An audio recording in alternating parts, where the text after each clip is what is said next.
317 retirement withdrawal strategies. This is so important. Obviously, if you're listening to this podcast today, you probably have retirement on the horizon and you're wondering if you've saved enough to be able to retire and to be able to maintain the same standard of living that you've grown accustomed to. And you don't want to have to worry about running out of money in retirement. And that's what we've been teaching people about for the last 10 plus years on Sound Retirement Radio. But in order to do this, in order to make this transition into retirement, you're going to need to decide on an investment portfolio withdrawal strategy. And in today's show, I want to give you a high-level overview of 7 different strategies for you to consider. And then what I'm going to do in the show notes is I'm going to include links to additional articles so that you can do a deep dive on the strategy that you'd like to research in more detail for your specific situation. And then, of course, at the end of this show, I'll share a little bit more about the strategy that we do and that we use for a lot of the people that we serve and why I like it and why it makes sense. And some of this is going to depend on just how much you've saved. Obviously, the more you've saved and the lower your spending is, the more flexibility we have in how we structure this for you. But before we start with the portfolio withdrawal strategies, there are 4 very important numbers that you'll want to understand before you make the decision to retire. I can't emphasize this enough. Now, of course, we have worked with people after they make the transition, and that's okay. And sometimes it works out, sometimes it doesn't. But it's always nice to be able to know this before you actually pull the plug. This is one of the biggest, most important financial decisions of your life. And so I highly recommend that you have a good plan before you decide to make the decision to retire. Here are the 4 things you really want to know. How much do you plan to spend? And not only how much do you plan to spend, but ideally you want to be able to break down your spending between your essential and your discretionary expenses. The next part is, how much are you going to have from guaranteed income sources? So Social Security, pension, annuity income, money that's in some way guaranteed. So first is expenses, second is guaranteed income. The third number that you're going to want to understand is how much have you saved? So you're going to want to look at all of the different pots of money that you have out there. And it's always amazing to me, it always surprises me when I sit down with people and I ask them, well, how much does this all add up to? And a lot of people don't know that number.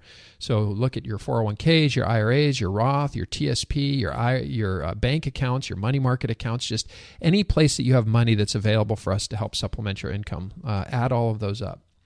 And then the 4th number is, we have to have some idea about longevity.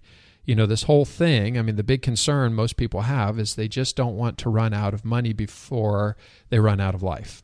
And so we want to make sure that we have a really good income plan, and that hopefully that income plan is going to be sustainable, not just for the first 10 years of retirement, but that you don't have to go back to work in retirement. I think that's what nobody wants to be 75 years old. I always hear people say, Jason, I don't want to be greeting people at Walmart at 75 years old. And of course, Walmart doesn't even offer greeting positions anymore. So anyways, once you're armed with the most important numbers, you're then going to need to decide on a strategy for taking withdrawals from your investment portfolio so that you can have the life that you want to live. I think it's really important to remember, as you're making this transition into retirement, what the most important thing is. And the most important thing is cash flow. Right? We're not in accumulation mode anymore. We're not trying, it's not about the highest rate of return. It's about how can we live comfortably? How can we have the lifestyle that we want? How can we spend our time with the people that are important to us and not have to worry about running out of money and not being worried, so fearful that when, volatility hits, that you're not able to sleep at night because there's a lot riding on this and you just don't want to make a mistake. So a few common concerns people have as they're trying to understand if they're going to be okay are as follows, or at least this is what I hear from a lot of people. Number 1, will equity returns be as high going forward as they have been in the past? Right? Because what we're trying to do is we have to make some assumptions about rates of return and how your money is going to work for you. So, in an environment like we're in today, where stocks by most people's estimates are fairly valued and somewhat expensive, can we expect the market to return the same type of, give us the same type of returns going forward on stocks as we have in the past? And then the second part to that question is, of course, given the current interest rate environment, how will allocating money to bonds impact your asset allocation decision?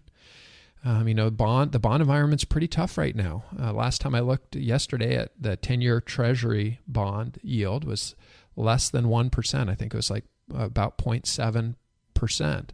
And so obviously the reason that most people hold bonds in their portfolio is to reduce volatility in the bad times and also to provide some income for the portfolio.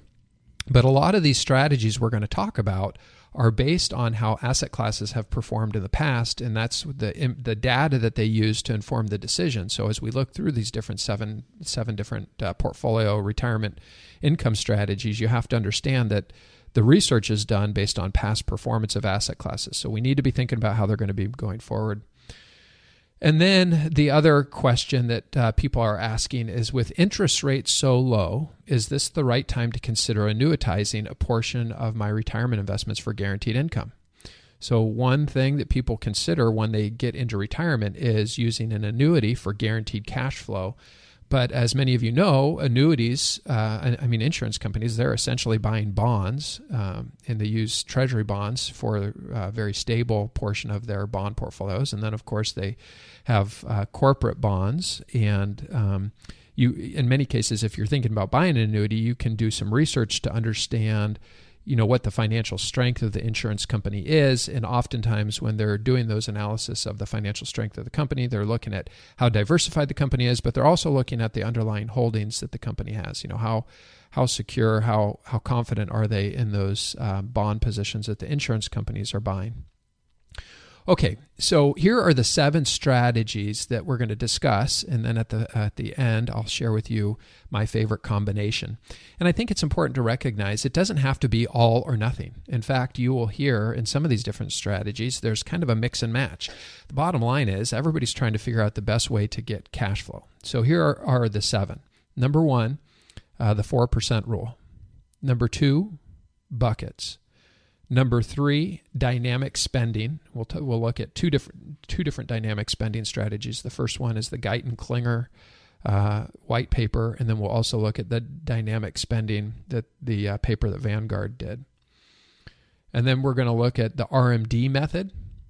We're going to look at a flooring concept, and then the idea of never touching the principal. So those are the 7 different strategies that we're going to review in today's podcast. We're going to start way back at the beginning. The research on the topic of how much can you withdraw from an investment portfolio started with William Bengen, who developed what we now call the 4% rule, which was originally created in the late 1990s. The way it works is pretty simple. At the time of retirement, you calculate 4% of your portfolio, and that becomes the first year withdrawal. And then you increase that initial dollar amount every year for inflation. It's pretty simple. So if you had $1 million, $1 million, you would take, and you're pulling the plug, you're ready to retire, you're going to say, okay, I have 4% of $1 million is going to give you $40,000 that first year. And then every year you're going to increase your withdrawals for inflation. William Bengen's research was originally done in the 1990s. He was looking at a 30-year retirement, 30 years of being retired. And he wanted to know, what was the withdrawal rate that you could take out of the portfolio and have the least likelihood of depleting the resources down to zero. He subsequently updated his research where he included some additional asset classes, and he later concluded that the 4% withdrawal rule, when you include these different asset allocations in the investment strategy, could be as high as 4.5%, but everybody remembers the 4% rule. And another way that people sometimes refer to this is the dollar plus inflation. So you figure out what the dollar amount is based on this 4% rule, and then every year you increase that dollar amount for inflation. So in the show notes, again, I'm going to include a couple of different research articles on this, some of which were written by William Bengen himself. So if you are interested in looking at why a 4% withdrawal rule may be is oftentimes called the safe withdrawal rate, maybe a strategy that you want to consider, we'll include that in the show notes.